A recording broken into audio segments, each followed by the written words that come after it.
guys, guess what? We are heading to a small river. ఇది వచ్చేసి నేను ఉంటున్న ప్లేస్ నుంచి జస్ట్ వాకబుల్ డిస్టెన్స్. సో నేను ఇంకా నా రూమ్మేట్ వచ్చేసి ఈవినింగ్ టైంలో అలా వెళ్దామని చెప్పి ఫైనలీ రీచ్ అయిపోయాము. సో ఇది వచ్చేసి ఒక బ్రిడ్జ్ కింద ఉంటుంది. It is so beautiful.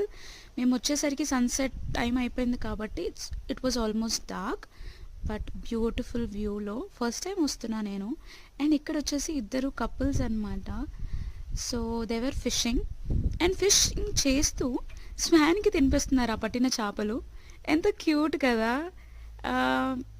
Maybe that's one of their hobby and I really like them. ఈ ఓల్డ్ ఏజ్లో అలా ఇద్దరు కలిసి ఫిషింగ్ చేసి దానికి తినిపిస్తున్నారు అనమాట. And look at the Schwann, ఎంత బ్యూటిఫుల్ ఉందో. నదియే